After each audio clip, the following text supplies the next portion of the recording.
weekend of security incidents. 3 Israeli soldiers injured, including one seriously, in a car ramming attack in the West Bank. The attacker was shot dead by soldiers on scene. Palestinian media identified the attacker as an officer of the Palestinian Authority security forces.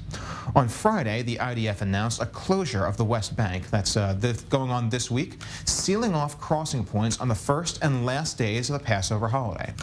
Also on Saturday, police officers fatally shot a Bedouin man near the Temple Mount. Police say a suspect grabbed an officer's gun and fired 2 shots before he was shot dead. But witnesses deny this account. Police say there were no cameras present, nor was it recorded on any police body cameras. The Justice Ministry's Internal Affairs Department said it's investigating these claims. Former Jerusalem Police Chief Yair Itzhaki said he found this very hard to believe, saying that he personally ordered the installation of cameras there. Palestinians have announced a general strike in protest. Now we are going to our reporter, defense correspondent Jonathan Regev, who is in Jerusalem itself well, not in Jerusalem, who is in Gush Etzion to explain what is going on. Thank you very much, Jonathan.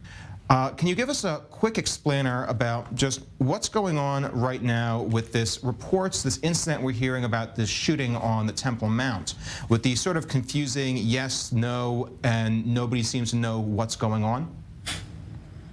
So no clear answers as far as the police are concerned. They're saying that this was an attempted attack, that men stealing machine guns from officers trying to shoot at them. That is why they shot and killed him.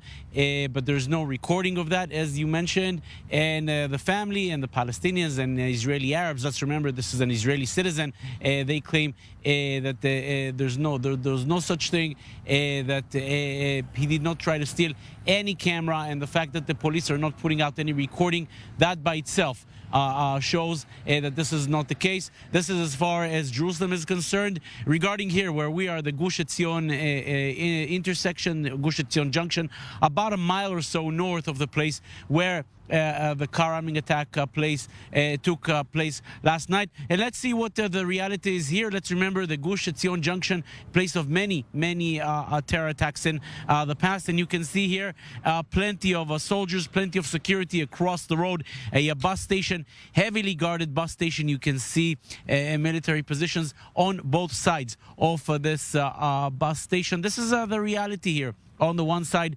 Israelis and Palestinians trying to make a normal life here. On the other hand, this is the reality here at the Gush Etzion Junction. The car ramming attack last night, as mentioned, about a mile to the south of us on road number 60, the main, we'll call it highway, leading all the way through the West Bank from south to north. But here where we are, it is a rather narrow stretch of road used by both Israelis and Palestinians, and therefore this is a place that calls for terror attacks, a road used by Israelis and Palestinians. This is also the same road which further north leads to places like Hawara, for example. Hawara always in the headlines in the past 2 months or so with terror attacks there, protests there by settlers, and this is the same reality here. We have to say that this area of the southern West Bank is much more quiet than what we're seeing in the northern West Bank, places like Nablus and Jenin.